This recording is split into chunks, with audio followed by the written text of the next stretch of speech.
አሉ ተርፌያለሁ አሉ ለዘመናት አለቀስን እኮ ምርመራ ተመርምሮ ዲኤንኤ አትበያልኩሽ እኮ ነው።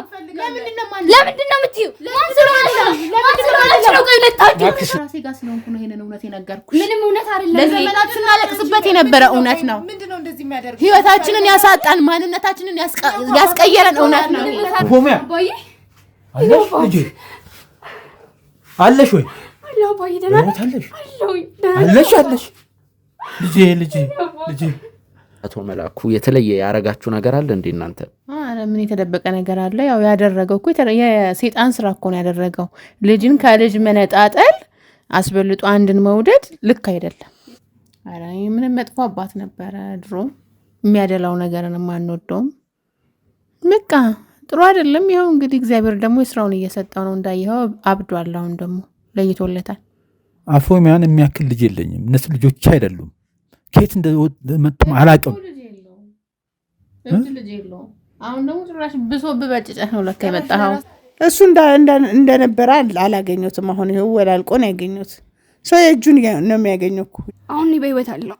አንቺ ሞተሻል። ደምድሜ ነው እዚህ የመጣሁት። ማግኘቴ ራሱ ለራሱ ታምር።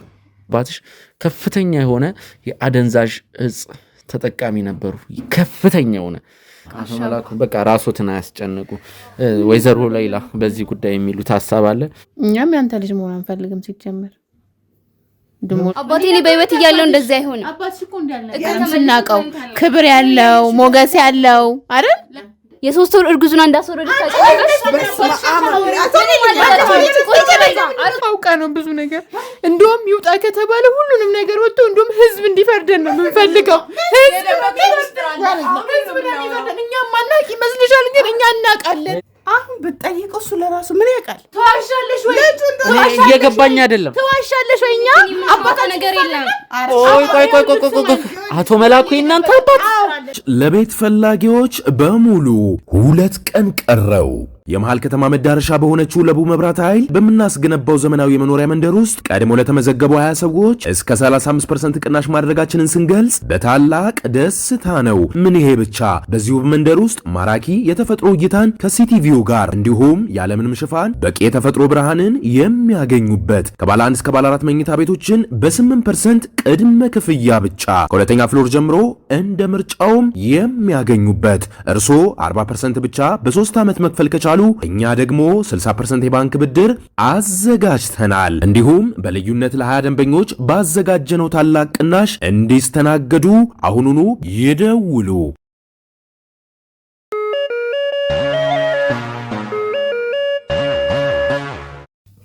ሰላም ጤና ይስጥልን ውድ የጎጆ ቲዩብ ቻናል ተከታታዮች፣ በመላው ዓለም የምትገኙ ተመልካቾቻችን እንደምን ቆያችሁ? በያላችሁበት ሰላማችሁ ብዝት ይበል። እኔ ሚኪያስ ነኝ። እንግዲህ ተመልካቾች ዛሬ ከአንድ ቀን በኋላ እንግዲህ በነ አፎሚያና በወይዘሮ ሌላ ቤት ተገኝተናል። እንግዲህ ዛሬ እዚህ የተገኘንበት ምክንያት እንግዲህ ወይ ዛሬ ወይ ነገ እንግዲህ ይመጣል ባልናችሁ በቃላችን መሰረት እንግዲህ አቶ መላኩ አዲስ አበባ ገብተዋል። እንግዲህ ወይዘሮ ሌላ አቶ መላኩ እዚሁ ቅርብ አካባቢ ናቸው። መጀመሪያ ከእናንተ ጋር ያለውን ነገር ላውራ ሬዲ ስንሆን እንግዲህ እሳቸውን አስገባቸዋለሁ ብዬ አስቤ ነው። እንዴት ነው? እንደምንከረው? እግዚአብሔር ይመስገን ሰላም ነው። ያው እንግዲህ በተነጋገርነው መሰረት ከአቶ መላኩ ጋር ችግር ቢኖርቦትም ክፉ ነገር ላለመነጋገር ብትሞክሩ ጥሩ ነው። አቶ መላኩ ያሉበትም ሁኔታ የከፋ አሳሳቢ ባይባልም ግን ገና እየተመለሱ ስለሆነ ወደ ጤናቸው እንትን ባይሉ ጥሩ ነው። እውነትህን ነው። መጥቷል እዚህ እንግዲህ ከመጣም እናያለን። አፎሚያ እንዴት ነሽ? እግዚአብሔር ይመስገን ደህና ነኝ። ከቀን ወደ ቀን ፈገግታሽም እየተመለሰ ነው። ብዙ ነገር ለውጥ እያየው ነው። ትንሽ ግን ምግብ ላይ ተቀዛቅዘሻል እየተባለ ነው። አረ ከመጀመሪያው እንደውም አሁን ይሻላል እንዴ? አልበላችም። እንደው ግን ይሻላል፣ እግዚአብሔር ይመስገን። ከባለፈውማ ይሻላታል። በደንብ ባበላ ይሻላታል። ብቻ ያው ዛሬ አባቴን እስካገኘው በጣም ቸኩያለሁ። እየጠበቅኩት ነው እንግዲህ። ይዤው ልምጣ። ደስ ይለኛል። የአባቷ ነገር አይሆንላትም ከዱ እነሱንም ሬዲ አድርጌያቸዋለሁ። ውጪ ነው ያሉት። አሁን ከእናንተ ጋር እንዳይገናኙ በማሰብ ነው። ሁለቱን እህትማማቾች አንድ 30 ወይም 35 ደቂቃ ጠብቁኝ። እዚሁ አይደለም፣ እዚሁ አካባቢ ነው። ግን 30 ወይም 35 ደቂቃ ጠብቁኝ፣ ይዤው ልምጣ። ካሜራ ሙሉ እቃችን እዚህ ነው የሚሆነው። እስከዛ ከካሜራማኑ ጋር ሆኑና እኔ አቶ መላኩን ይዣቸው ልምጣ። እሺ፣ ደስ ይላል። እንጠብቃለን። እሺ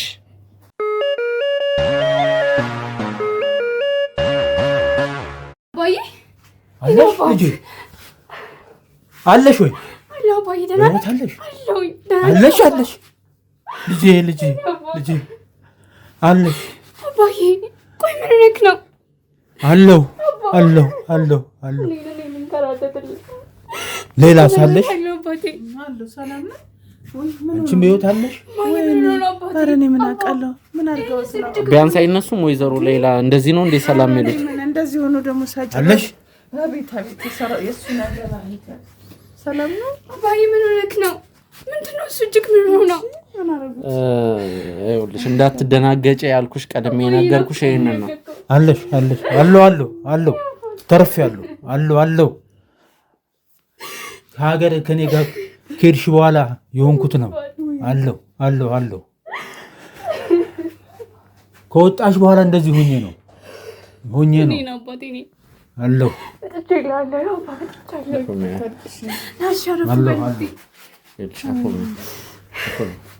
አባትሽ ጥሩ ሁኔታ ላይ አይደል? አደንዛዥ እጽ ድራግ አንዳንድ ነገር ስለሚጠቀሙ በሁኔታው እንዳትደናገጪ እባክሽ። እሱ ወይዘሮ ሌላ ጠጋ ይበል። ከአባትሽ አጠገብ ነው። አለው ፎሚያ ምን መሰለሽ ሚከታዩም እንዴ በጣም ጥሩ ሁኔታ ላይ አይደለም እኮ በጣም ከስቷል። የዛን ጊዜ እዛ ከመጣሽ በኋላ ጨርሰሽ ሄደሽ ነበር ወደ አገሪሽ ተመልሰሽ? ነፍሰ ጡር ሆና ነበር እና የዛን ጊዜ እዛ ሀገር ላይ እያለሁ እኔ አንቺ ያልነገርኩሽ ነገር መቼም በዛን ጊዜ አንቺም ትምህርት እየተጣደብሽ እዛም ታውቂዋለሽ በውጭ ሀገር ላይ ይኸውልሽ አፎሚያ አባትሽ ምን ሊሉሽ እንደፈለጉ ልንገርሽ። ይኸው አባትሽ አንቺ ከመሞትሽ በፊት ድራግ ጀምረው ነበር በአጋጣሚ። ይህንን ነው ለማለት የፈለጉት። ይህ ማለት አንቺ ነፍሰ ጡር የ3 ወር ነፍሰ ጡር ሆነሽም እዚህ ወደ አዲስ አበባ ወደ ኢትዮጵያ በመጣይ ሰዓትም አባትሽ ከፍተኛ የሆነ የአደንዛዥ እጽ ተጠቃሚ ነበሩ። ከፍተኛ የሆነ ከዛ ፊት ነው የአደንዛዥ እጽ የተጀመረው። እሳቸው አባትሽ አቶ መላኩ ይህንን ደግሞ አልተናገሩም፣ ደብቀውሽ ነበር።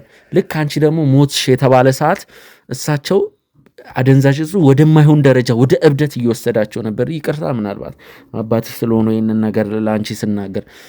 ከዛም አንቺ ሞትሽ ከተባለ በኋላ ያንቺን አሟሟት ራሱ አባትሽ አላጣሩ። በዛ በሀገረ ቤልጅየም ወዲያው ነው እንግዲህ ነገሮች ተበላሽተው በአንድ ጎዳና ይወጡት። ወይ እንደዚህ ማድረግ አልነበረብህም እኮ አንተ እኮ ጠንካራ አባት ነበርክ አይደል እንዴ? እኔን ያስተማርከኝ ትልቅ ደረጃ ደረስከኝ አንተ ነህ። እንዴት እንደዚህ አይነት ነገር ውስጥ ትገባለህ? ማድረግ አልነበረብህም አባዬ። ምንም እኮ በዛን ወቅት ላይ የመጀመሪያ ዲግሪን ሰርቼን የሄድኩት ትዝ ይለኛል። ከዛ በኋላ አንቺ ከመጣሽ በኋላ የደበቅኩት ምክንያት ጓደኞች ጋር ነው ብዙ ጊዜ አንቺ የምትሄጂው። እኔ ራቅ ያለ ከተማው ራቅ ያለ እዛ ነበር የምሰራው። ያንን አልፎ አልፎ እጠቀም ነበር። ስራዬ ተበላሸ። ከዛ ካምፓኒ ውስጥ የምሰራበት ወጣው። በርብርብ ራሴን ሳትኩ አጠፋው። ከፍተኛ ሰሰራው። በቃ ሻውን እኮ በህይወት አለክ አይደል? እኔ ደግሞ አለውልክ። ከዛ እኔ የማውቀው ነገር የለም። ያው ምልከው ነገር የማደርገው ነገር ጠፋ። እዛ ሀገር ኢትዮጵያ ያሉት ሰዎች አበርኩ አርጌም አላውቀውም በህይወት ዘመኔ። እሺ በቃ ሁሉም ነገር ይስተካከላል። አሁን እኔ በህይወት አለሁ። አንቺ ሞተሻል። ደምድሜ ነው እዚህ የመጣሁት። ማግኘቴ ራሱ ለራሱ ታምር። እጄም እግሬም አሁን ነው ትንሽ አይምሮ የሙሉ መስራት ጀመረ። ምን መሰለሽ ፎሜ፣ አውሮፓ ውስጥ ወይም ደግሞ አሜሪካ ያው አንዳንድ ሰዎች ከፍተኛው የሆነ ድባቴ ውስጥ ይገቡና እንደ ቀልድ ድራግ ወይም አደንዛዥ እጽ የምንለውን ነገር እንደ ቀልድ ይጀምሩታል። ሻይ እንደ መጠጣት ያህል ቀላል ነበር ብዙዎች ሲጀምሩት። ግን ደግሞ ከዛ እንዳሰቡት አይደለም የሆነው ያ ነገር። ራሳቸውን ተቆጣጥራቸው አባትሽ ትንሽ የነርቭ ችግር አለባቸው። አሁን እንደነገርኩሽ ነው። ይሄንን 6 ወርና ይሄን 7 ወር ማለት ያለፉትን 6 ወርና 7 ወር ይሻላሉ እንጂ ከዛ ፊት የነበሩበትን ሁኔታ በተለይ ቤልጂየም አካባቢ ያሉትን ነገሮች አንዳንድ ፎቶዎችንም ለመመልከት ችለን ነበር። ሶሻል ሚዲያ ላይ የተሰራጨ ፎቶ ተመልክተን ነበር። ያለው ነገር ከባድ ነበር። እግዚአብሔር ይመስገን ይሄንን 6 ወርና 7 ወር መጠነኛ የሆነ ለውጥ አሳይቷል አባትሽ። መጀመሪያ ላይ ምንም አይነት ምልክት አላየሁበትም ነበር። እንደዚህ እንደሚጠቀም ምናምን ምንም ነገር ምልክት አላየሁበትም። ልክ ነሽ አንቺ። እዛ እየሰራሽ እዛ እየተማርሽ እየደጎምኩሽ ነበር። ብሎም ደግሞ እኮ ከዛ ላይም እንደው አንዳንድ ትዝ ይለኛል። እኔ አይምሮ የዛን ጊዜ በዛ ስለተኑ ለአንቺ ትሯራጭ ነበረ። እኔ እንደውም ሰጥሽ ነበር እኮ ብሮች ሰጥሽ ነበር። ትማሪ ነበር። ጓደኞቹ ጋር ነው ደግሞ ብዙውን ጊዜ የሚሸሸው ያለሁት። የራኩ ነበር። አልተረዳሽም አንቺ አልተረዳሽም። ከዛ በኋላ እኮ ነው ወጣሽ ጨርሰሽ ሄድሽ። በሆነ ጊዜ በኋላ ምን እንደሰማው አላቅም። እኔም አንቺ ወጣሽ በኋላ እዛው ቀጠልኩኝ። ካለሁት ከሀገር ውስጥ ካሉ ኢትዮጵያኖች ጓደኞች ሁሉ ተለየውና ብቻዬን በዛ ውስጥ መጥፎ የሆነ ሱስ ውስጥ ገባው። ከዛ በኋላ ነው እኮ ጓደኞች ያፋፍሰው እዛ ወስደው ትንሽ መቼም ሀገሩ የሚያደገ ስለሆነ መድኃኒቷን ምናምንም አሉኝ። ከሆነ ጊዜ በኋላ እኮ ነው የሁሉ አንቺ መኖርሽን ብሎ እንደው ይሄ ልጅ የተባረከ ነው ይከታተለ ነበርና ይኸው ዛሬ እዚህ አገር ደርሼ። አቶ መላኩ በቃ ራስዎትን አያስጨንቁ። ወይዘሮ ሌላ በዚህ ጉዳይ የሚሉት ሀሳብ አለ? አቶ መላኩ የሚያስታውሱን ነገር አለ? ከወይዘሮ ሌላ ጋር ሰላም ሲባባሉ ነበር፣ ግን ምናልባት ድሮ ያሉትን ነገሮች የሚያስታውሱት? ምን አውቃለሁ እንግዲህ እንደዚህ ሆኖ መጣ። መጀመሪያማ ኩራቱ ጥብርር ማለቱ እኔን ጥሎኝ ሄደ። እንደዚህ አልነበረም። መልከ መልካምም ነበር። ይኸው እኔስ በሀገሬ አምሮብኝ ቁጭ ብያለሁ። እሱ እንዲሆኑ ነው ያየሁት። እንግዲህ እኔ ሌላ ምንም አላውቅም። ከሃዲ ነበር፣ ለዛ ነው እንጂ እኔ ሌላ ስለሱ በቃ ማውራትም አልፈልግ። ግን እንዲሆኑ ሳየው ደግሞ አሳዘኝ። እንደው ምን ሆነህ ነው እንደዚህ ሆንከው? አቤት አቤት አቤት። ወይዘሮ ሌላን በደንብ ያስታውሷታል? ማለት አያስታውሷትም ሳይሆን አቶ መላኩ ግን እስቲ ድሮ ስላለው ነገር ብንሆነ። ልክ ነህ። ከሌላ ጋር በትዳር ብዙ ቆይተናል። በዛን ዘመን እየተማርኩም ነበረ። ያው ትምህርቴን አንድ መጀመሪያ እንደሞከርኩ ያው የሆነት በትምህርት ፕሮሰስ አገኘው። ያን ፕሮሰስ ጨርሼ ምንም እንደው የሚገርም ምንም ሳልል ነው የወጣሁት። እዛ በቆየበት ጊዜያት እሷንም ዝም እርግፍ አድርጌ ነው የወጣሁት። ቆይ አቶ መላኩ ይህንን ነገር ከእርሱ አይደለም ወይዘሮ ሌላ የተፋታችሁበት መንስኤ ምንድን ነው? አቶ መላኩ እያሉ ያሉት ነገር ሌላ ነው። አረ ምንም፣ እኛ እኮ ጸብ የለንም። እንደው በቃ እሱ መቀየር ፈልጓል። ታውቃለህ፣ መቀየር ፈለገ። እዛ ሀገር ሲሄድ በቃ እኔን መተው ፈለገ። በዛን ሰዓት ተመችቶታል፣ ምቾት ነበረው። ልጄን ብቻ ነው የምፈልገው አለ። እኔም እግዚአብሔር ይመስገን በኢትዮጵያ ይኸው አምሮብኝ ይኖራለሁ። እሱ እንደነበረ አላገኘሁትም። አሁን ይኸው ወላልቆ ነው ያገኘሁት። ሰው የእጁን ነው የሚያገኘው እኮ የእጁን ነው የሚያገኘው። በቃ እኔ እንደዚህ ሆኖ አይቻለሁ ብዬ መቼም አላሰብኩም ነበር። አሁን ግን እግዚአብሔር ይመስገን እኔ እኖራለሁ። እሱና እኔን እንግዲህ ለውጣችን እንዶ እንደዚህ ሆኖ ሳየው እኮ በስመ አብ አፈርኩኝ። እኔ በራሴ አፈርኩኝ እውነት እንደዚህ በመሆኑ። እውነት መጀመሪያማ እሱ መቼ ሳናግረው ራሱ ኩራቱ በስክል ልጄን ብቻ ነው። እኔን በቃ በድህነት አብረን ኖረን ስንት ነገር አሳልፈን መጨረሻ ላይ ሲያገኝ ተቀየረ። ከዛ እኔንም ዘጋኝ ጨረሽ። እኔም ያው ጠንክረን አገባው። እንደው ያው በድለላውን በምኑም ስንኖር ብቻ እሱም ያው እንትን ይላል፣ ያጠፋል፣ ይገባል ምናምን። በዛም ተለያየን። ልጆቼን ይዤ እያሳደግኩ ነበር። ያው እሷም እዛ ሄደች። መጨረሻ ደግሞ የእሱን እንደዚህ ሳይ ደግሞ ተገረምኩኝ እኔ እንጂ ከኔ ጋር በፊት በፍቅር ኖረናል በድህነታችን። እኔም በሀገሬ ላይ ይኸው አምሮብኝ ይኖራል። እሱ እንደዚህ ሆኖ ነው እየኖረ ያለው። እንግዲህ ይሄ ነው በቃ። ነገር ይስተካከላል እኮ ማየ። አባቴም ወደ ራሱ ይመለስ። እንዳንቺ ደህና ይሆንልሽ። እኔ ከሱ ጋርማ ኧረ እኔ ከዚህ በኋላ እንደው በምንም ምን ይዞር ብዬ ማለ እኔ ምንም ከሱ ጋር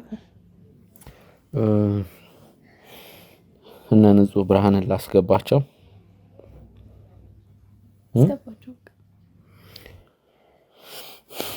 መልካም ለቤት ፈላጊዎች በሙሉ 2 ቀን ቀረው።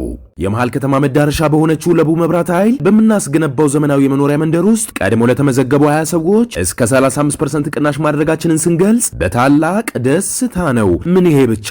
በዚሁ መንደር ውስጥ ማራኪ የተፈጥሮ እይታን ከሲቲቪው ጋር እንዲሁም ያለምንም ሽፋን በቂ የተፈጥሮ ብርሃንን የሚያገኙበት ከባለ 1 እስከ ባለ 4 መኝታ ቤቶችን በ8% ቅድመ ክፍያ ብቻ ከሁለተኛ ፍሎር ጀምሮ እንደ ምርጫውም የሚያገኙበት። እርስዎ 40% ብቻ በ3 ዓመት መክፈል ከቻሉ እኛ ደግሞ 60% የባንክ ብድር አዘጋጅተናል። እንዲሁም በልዩነት ለ20 ደንበኞች ባዘጋጀነው ታላቅ ቅናሽ እንዲስተናገዱ አሁኑኑ ይደውሉ።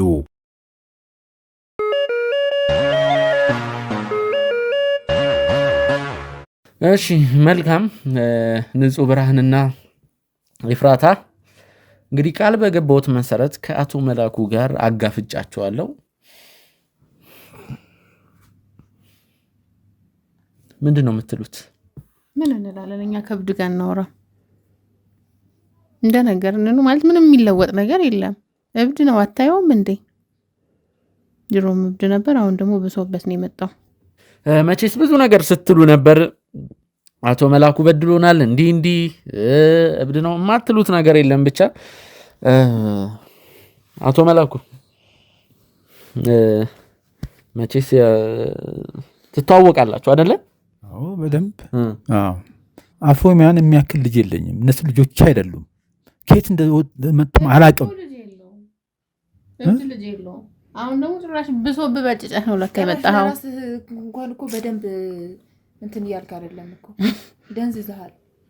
እኛም ያንተ ልጅ መሆን አንፈልግም። ሲጀመር ደግሞ ልጆች አይደሉም ምናምን ብለህ ደግሞ እናንተ እንደው ልንገራችሁ፣ እንደው እሷ ናት የኔ ልጅ እኮ በቃ።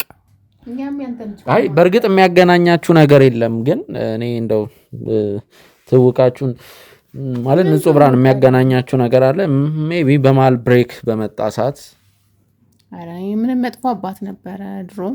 የሚያደላው ነገርን የማንወደውም በቃ ጥሩ አይደለም። ይኸው እንግዲህ እግዚአብሔር ደግሞ የስራውን እየሰጠው ነው እንዳየኸው፣ አብዷል። አሁን ደግሞ ለይቶለታል። ንጹህ ብርሃን በእናንተ መሀል የተደበቀ ነገር አለ እንዴ? ምናልባት አቶ መላኩ የተለየ ያረጋችሁ ነገር አለ እንዴ እናንተ? አረ ምን የተደበቀ ነገር አለ? ያው ያደረገው እኮ የሰይጣን ስራ እኮ ነው ያደረገው። ልጅን ከልጅ መነጣጠል፣ አስበልጦ አንድን መውደድ ልክ አይደለም። ሰው ማገት ታዲያ የመላእክት ስራ ነው? የሰይጣን ስራ ነው። እሺ ሰው ማገት ምንድን ነው? አባቴ እኮ እናንተን አላገታችሁም አይደል እንዴ? ያገትንበት ምክንያት እኮ የእሱ መጥፎነት፣ ቤተሰቦቻችን የዛሩት መጥፎነት ነው እንጂ እኮ ሌላ ነገር አለም። ደግሞ እንዳየሽው የእጁን እየተቀበለ ነው። አብዷል እኮ አታየው? አባቴ እኔ በህይወት እያለው እንደዚህ አይሆንም። አባትሽ እኮ እንዳልነገርም ስናቀው ክብር ያለው ሞገስ ያለው አይደል? አሁን አይተሽዋል። የእናንተ ነገ ምን እንደምትሆኑ ታውቃላችሁ። በሰራችሁት ወንጀል ምንም እንሆን እሱ ምንም እንሁን ምንም እንሁን ዛሬ ደግሞ ጠበቃ መሆናችሁ ነው። ምንም እንሁን እሱንም እግዚአብሔር ያው የእጁን እየሰጠው ነው። በዚህም ደስተኛ ነን ደግሞ እና ያው በቃ እንዳልኩ ነው። ምን ያደርገናል እንደዚህ ይሄ ሰውዬ? ከዛ ውጪ ምን ያደርጋል? አስተዳደጋችን ላይ ከመበደሉ አንድ ልጅ ብቻ ልጄ ብሎ ከማሳደግ እኛንስ እንድንወጣ እንኳን ምንም አይነት ጥረት እንኳን እኮ ያደረገው ነገር የለም። ታዲያ ይሄ የተረገመ ሰው አይደለም? እግዚአብሔር የስራውን አልሰጠው? ከዚህ በላይ ገና ትሆናለህ። ዝም በይ አንቺ። ከዚህ በላይ ምን እንዲያደርጋን ነው የምትፈልጊው? እንደዚህ የሆነበት ምክንያት እኮ በእናንተ ነው። ምንድነው እኛ በእኛ ምክንያት እንደዚህ የሚሆነው? ይሄ ሁሉ ነገር ውስጥ ባታስገቡ ይኖር አባቴ እንደዚህ ይሆናል? እኛንስ ከልጅነታችን ጀምሮ ሲያደርገን የነበረው እሱ ምንድን ያደረገን? ቂቤ ነው እንደ ቀባን? የእሱን በቀል ነው እኔን የተበቀላችሁኝ? ሲያንስሽ ነው። አልገደልሽም እኮ አሁንም ቢሆን እንደዚህ ማድረግ ታዲያ ጥሩ ነው እንዴ? ስንቴ ልንገራችሁ እናንተ ምንም አይገባችሁ ማለት ነው። አዎ አይገባንም። አስረድተሽ አላሳደግሽንም። አንቺን ብትሆኚ አስረድተሻል። እንደውም እኛ የዋሆች ነን። እናታችን ብለን ተቀብለን እንጠይቅሽ ነበር እየተመላለስን ከቤት እንኳን ከወጣሽ በኋላ ከአባታችን ጋር ተጣልተሽ። የክፋት መጨረሻው ምን እንደሆነ ታውቂያለሽ? ቢያንስ እኔ አባቴን አስታምሜ የማዳን ነገር የለም አይደለ? እስከዛ ድረስ እኛ ችግር የለብንም። እንሙት። ቢያንስ እኔ አባቴን አስታምሜ አድነዋለሁ። እናቴን ቢያንስ ካሁን በኋላ ከኔ ጋር አረጋታለሁ። ልጅ አለኝ እኔ ቢያንስ። እናንተ ካሁን በኋላ ምንድነው መጨረሻችሁ? እስር ቤት መበስበስ? አንድ ነገር ልንገራችሁ እኔ የእናንተን ሚስጥር ባለፈው እንዳልኳችሁ አልናገርም ብዬ ነበር። እሱን ፋይል ዘግተነዋል አይደል? ባለፈው ዘግተነዋል። ዝም በይ ዘግተነዋል። ምንም አይነት መለፍለፍ አያስፈልግሽም። ሲጀመር ስለሱ አታውሪብን። ምንም እኛ ሲጀመር የምታወራው ነገር የላትም። ምንም የምታወራው ነገር የላትም። እስቲ አፋፋን አትበሏት። ምንም የላትም። ትናገር። እናንተ ተንጨረጨራችሁም አልተንጨረጨራችሁም እኮ መናገር አይቀርም አይደል? ስነ ስርዓትን እኮ እናንተ አስተማራችሁ አይደል? ስለዚህ እኔም ስነ ስርዓትን ለእናቴ እነግራታለሁ። እኔ እኮ ከማንኛችሁ እንደምሆን ግራ ገባኝ እኮ። ይኸውልሽ እማዬ ምንድነው ጉድ? እስቲ ንገሩኝ። ምንድነው አንቺ የምታወሪው? ሁሉንም ነገር ነው የምናግራት። ኤፍራታ ኧረ ጉድ! ልጆችሽ በጣም አንቺ ማታውቂው ነገር አድርገዋል። ምን አድርገዋል? ምንድነው የሰሩት? ልጆችሽ አረባከሽ ምንድነው የሰሩት?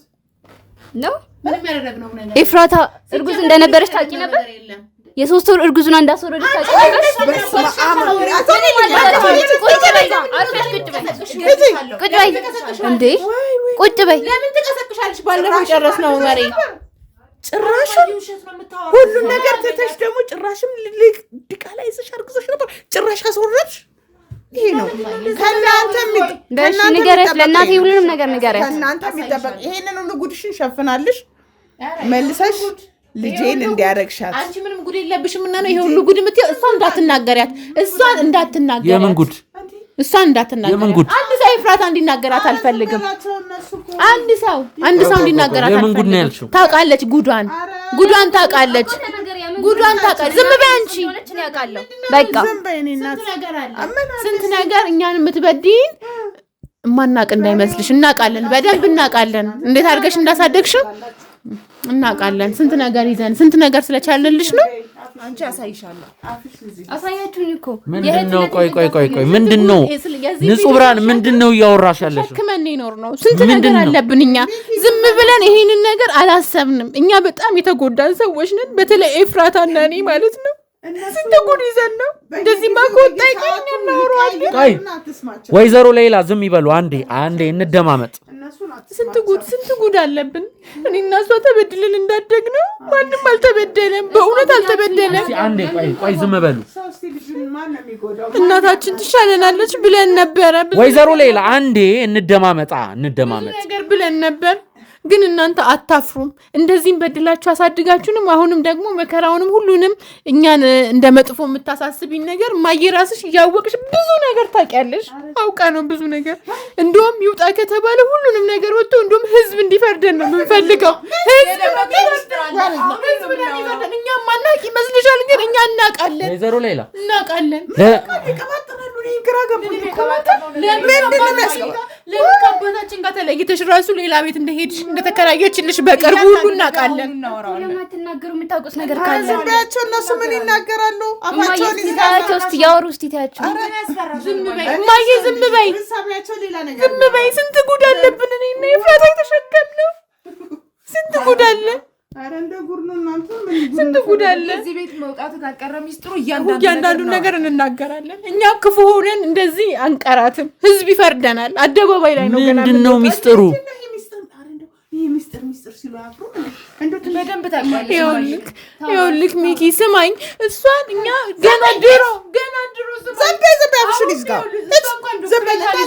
እኛ የዘጠኛ ክፍል ተማሪ እያለን ነው ጉዷን የምናውቀው። አባታችን እሱ ነው በስልክ ስታወራ ሰምተናት። ምንድነው እያላችሁ ያላችሁት? አይደለም። ደግሞ ይሄ ድራማችሁ ነው። ዝም በይ አንቺ። ልባችን ተሰብሯል። እንዴት ለይቶ አንቺን ይወድሻል እሱ እስከወለደን ድረስ። አየሽልኝ አይደል? አባዬ ምንድን ነው እያወራ ያለው? ታውቃለች።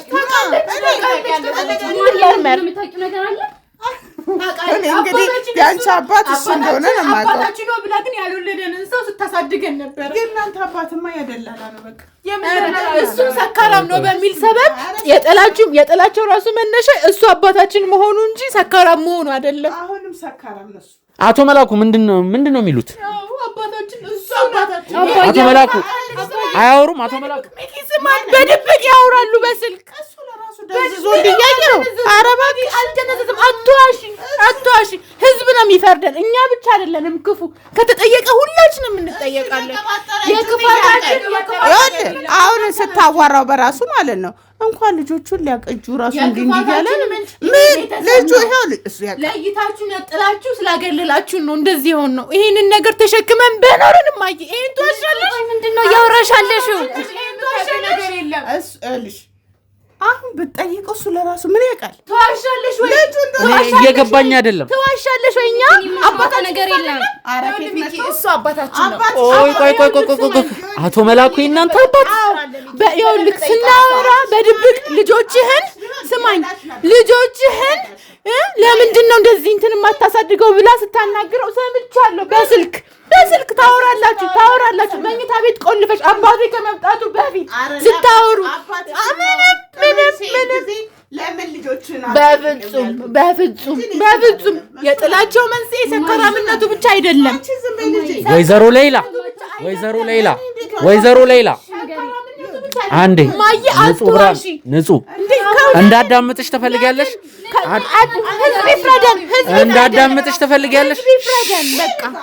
እንዳዳምጥሽ ነው አይደል የፈለግሽው? አንዴ ዝም በሉ። ወይዘሮ ሌላ ልጆትን ይዘው ይውጡ። እኔ ከነ ንጹህ ብርሃን ጋር እማወራው ነገር አለ። ልጆትን ይዘው ይውጡ። ልጆትን ይዘው ይውጡ። አቶ መላኩ እርሶም ይውጡ። ይዘሻቸው ውጡ።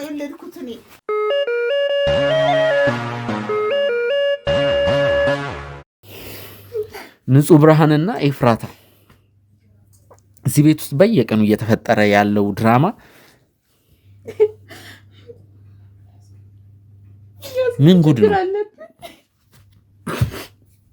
እኛ እንደዚህ ክፉዎች አልነበርንም። እየተበደልንም ብዙ ነገር ትተን ነበረ። ግን አሁን በቃ አልቻልንም። ስንት ነገር ነው እኔና እሱ ያሳለፍነው። ስንት የብቸኝነት ጊዜ ቅድም ስታወራ ሰምተሃል መቼስ አይደል? ጭፈራ ቤት እንኳን የምንሄደው በእነሱ ምክንያት ነበረ። ለመጠጣት ነበር የምንሄደው። ሀዘናችንን ለመርሳት ነበር የምንሄደው።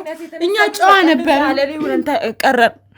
ለዛ ነው እነሱ ናቸው ክፉ ያደረጉን፣ እኛ በራሳችን ክፉ አልሆንም። በተለይ ደግሞ አቶ መላኩ አባታችን መሆኑን ካወቀን ጊዜ ጀምሮ በቃ እኔና እሷ አውቀው እንደሚያገሉን ገባን። ንጹህ ብርሃን የተፈጠረውን ነገር እያንዳንዱን ከመጀመሪያ ጀምሮ ብትነግሪኝ። እኛ ምንም የምናውቀው ነገር አልነበርም። የእንጀራ አባታችን እንደነበር ነው የምናውቀው። ግን የሆነ ጊዜ ላይ ነው 10 ዓመት ምናምን ይሆነዋል ካወቀን ራሱ ስንት ነገር ተሸክመን ነው እኔና እሷ ስንት ቁስል ተሸክመን ነው። እናታችን አትዋሸንም ብለን ነበር። ግን ተደጋጋሚ በምታደርገው የስልክ ደውል ከአባታችን ተደብቃ አባታችሁ ነው ብላ ካሳደገችን ሰው አቶ ጠንክር ማለት ነው። አይተኸዋል ፎቶውን እዛ ፊት ለፊት ያለው ማለት ነው። እሱ አባታችን እንደነበር ነበር የሚገባን። በቃ ስላልወለደን ይሆናል ያ የእሱ አባት ለእሷ ልዩ ፍቅር ያለው ብለን ነበር የምናስበው። ግን አባታችን እኮ ሳይወልደን ራሱ ለሁላችንም እኩል ነበር የሚለው የሚያሳድገን። የሰክሰካራም የሚሆነው ምናልባት በማየ ምክንያት ሊሆን ይችላል። ያላትን ግንኙነት ያውቅ ይሆናል። ቤተሰቡ እንዳይፈርስ ሊሆን ይችላል። እሷ ግን በድብቅ ከአቶ መላኩ ጋር ታወራለች። ሁልጊዜ እየተደዋወሉ ያወራሉና ልጆችህን ምናምን እያለች ስታወራ ለካ ከሱ አልተለልንም። እኛ ይኸውልህ ሚስጥር ይዘን የቆየ ነው። ይኸውልህ ችግር ስላለብን ነው እንደዚህ ጨካኞች እንድንሆን ያደረገችን እናታችን አባታችን። በልጁ ነው የምንቀጣው ብለን አስበን ይህንን ሁሉ እሷ ላይ ያደረግነው እንጂ ጠልተናት አይደለም። መፎሚያን እኛን የበደሉንስ በደል አባቴንስ የበደሉት በደል ሳይወልደን ያንን ሁሉ ነገር ሆኖ ያሳደገንስ አባቴ። ይሄ ግን ወልዶን ራሱ ልጆች አይደላችሁ የሚለን ነበር በግልጽ። አንድ ልጅ ነው የወለድኩት፣ እሱንም አፎሚያ ብቻ ናት ልጅ ይለን ነበር። ወልዶን ለምንድን ነው እንደዚህ የሚያሰቃየን? ካልፈለገንስ ለምንድን ነው የወለደን? ለምንድን ነው ለእሷ ብቻ የተለየ ነገር የሚያደርግላት እንዴ? እኛ ስንት ነገር ተሸክመን ነው መጥፎ የሆነው ብዙ ሀዘናችንን ለመርሳት። እኔ ለፍራታ እችላለሁ ማስረጃ የፈለከውን ነገር አድርግ። እኛ ምንም የሚመጣ ነገር አንተ ሶሻል ሚዲያ አይደለም የምትጠቀመው፣ መፍትሄ አታጣም እንዴ? ማረጋገጫ አለ፣ ማስረጃ አለ። እዚህ ድረስ ከመጣ ደግሞ ምንም ነገር አያቀትህ። ይሄ ውሸታችንን ከሆነ እስከ መጨረሻው እንበስብስ፣ እድሜ ልክ ይፈረድብን፣ እንሰቀል። እናታችን ይሄንን ስታወራ በጆሮአችን የሰማነው ሁለታችን። በተደጋጋሚ ጊዜ ከአባቴ ጋርም የተፋቱት በዚህ ምክንያት ነው። ለምን? እኛ ምን አደረግን? ቆይ እናንተ አሁን እያላችሁ ያላችሁት በፈለግከው ነገር አረጋግጥ ምትሉት ዲኤንኤ ምርመራ ማለታችሁ ነው ወይስ ሌላ ነገር ነው? አይ በዲኤንኤ ምርመራ ስለ ዲኤንኤ ምርመራ ሐሳቡ አይዲያው አላችሁ አይደል? ምን እንደሆነ እናት የወለደችውን ታውቂ የለ እሷ ትናገር። ይሄ ውሸት ከሆነ እናንተ በጣም እርግጠኛ ሆናችኋል። አቶ መላኩ አባታችሁ ለምን ሁልጊዜ ነው የምታወራው? ሁልጊዜ ነው በስልክ የምታወራው? ሁልጊዜ አባቴ እኮ አምሽቶ ነው የሚመጣው። እሷ ስታወራ እንሰማታለን። ልጆችክ ብላ ስታወራ ሰምቻለሁ። ይሄንን ደግሞ እናትነት እውነት አይደል? ትጠየቅ፣ ጠይቃት። እዚህ ድረስ ከመጣን አይቀር ሁሉ ነገር ግልጽ ሆኖ እድሜ ልክም ለምን መሞትም ካለብን እንሞታለን። ማን ክፉ እንደሆነ ይታወቅልን።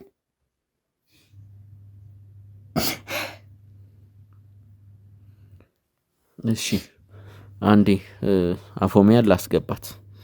በዛ በኩል ትሆኛለሽ ኤፍራታ፣ መጣላት ስለሌለባችሁ እባክህን አፎሚያን አስገባልኝ።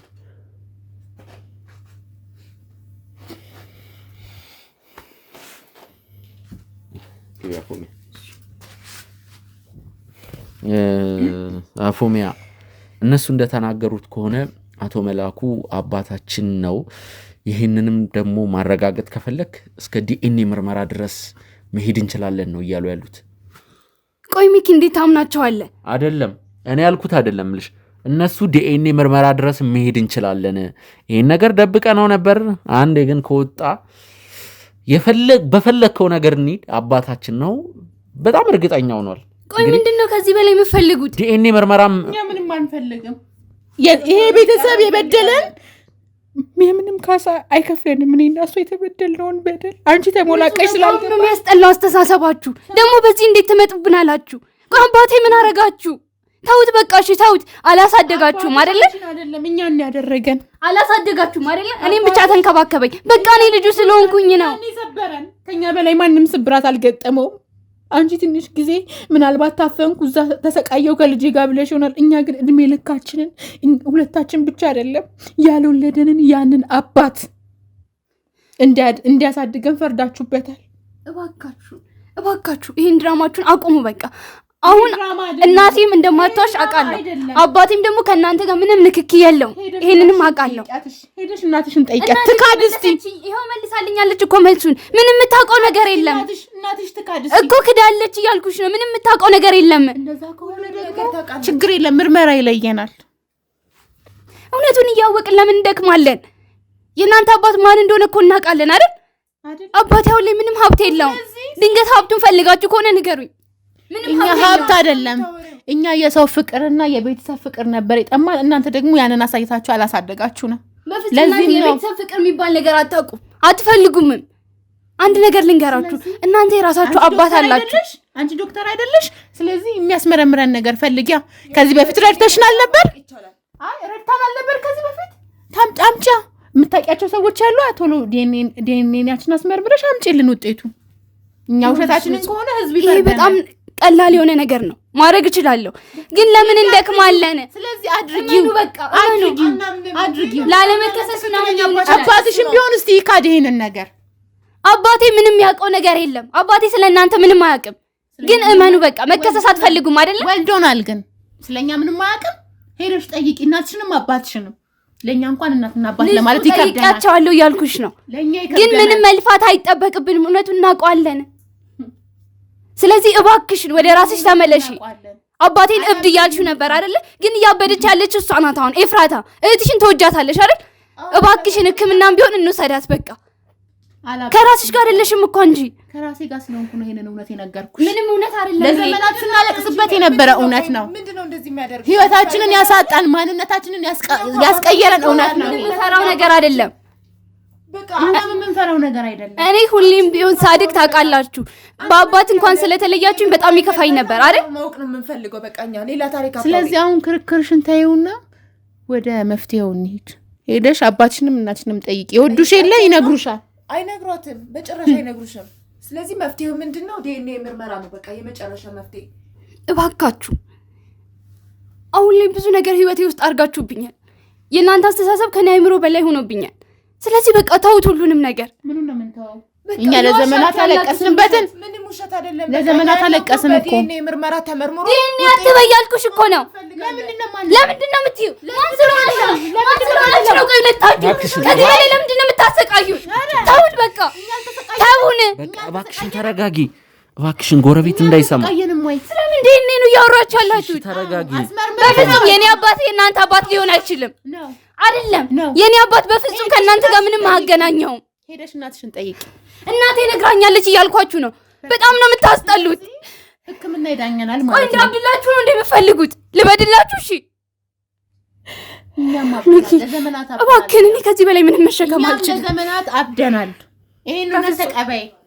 የኔ አባት አሁንም ቢሆን አባታችሁ አይደለም። ይሄን ዲኤንኤ የምትሉት ምንም አይነት ዘረመል የሚባል ነገር የለም። የኛ ነገር የሚገባሽ አሁን ነው። ከዚህ በኋላ ይጀምራል የኛ ትክክለኛነት። ከዛ ማን ይቅርታ እንደሚጠይቅ እናያለን። እኔ ከዚህ በላይ ምንም ነገር መቋቋም አልችልም። እባክህን በቃኝ። እናም ተቋቁመን ነው ድረስ የደረስነው። ምንም መስማት አልፈልግም። አፎሚያ አልችልም በቃ። እኔ ግራ እያጋባችሁ ነው ማለቴ። ኦኬ ዲኤንኤ እና አስመርመር ማለታችሁ ጥሩ ሀሳብ ነው፣ ግን ግድ የለም። ወይዘሮ ሌይላ ላውራችሁ። ውጡልኝ እባካችሁ። ወይዘሮ ሌይላ ላውራችሁ።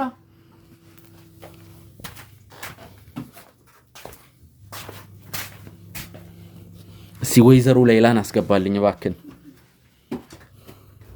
ወይዘሮ ሌይላ ንጹህ ብርሃንና ኤፍራታ በጣም ብዙ ነገር ነው የነገሩኝ። ዲኤንኤ እስከ መመርመር ደረጃ እንደርሳለን እያሉ ነው። ምንድን ነው የሚሉት እርስዎ በዚህ ጉዳይ? አንተ የልጅ ወሬ ሰምተህ እንዲህ ትላለህ? እነሱ አታያቸውም? ለእህታቸው ያልተኙ። አይ ኖ እኔ እየፈረድኩ ሳይሆን እነሱ እንደዛ እያሉ ነው የምለው። ኧረ እኔ ምንም እነሱ ነገር ቢሆን ለእህታቸው እንደዛ ያደረጉበት መንገድ የእጃቸውን ያገኛሉ፣ ዋጋቸውን ያገኛሉ። እኔ መላኩ እሷን ብቻ ነው የወለደው። እነሱ የጠንክር ልጆች ናቸው። ስለዚህ ሀቁን መካድ አይችሉም። መችስ ደግሞ የታውቀው ነው ደግሞ። ኧረ እንደው የሚገርም ነው እናት። ዘንድሮስ ልጆቹ እኮ ጉዳ ፈሉ። አሁን ብለው ደግሞ አሁን ስለ እኔ መውለድ አለመውለድ ስለ አባት ምናምን ማውራት ጀመሩ። ይሄንን ጀመሩ ደግሞ። ይሄ ገና ታሪክ ይሰማል። እነሱ ላይማ ታሪክ ነው የሚሰማው።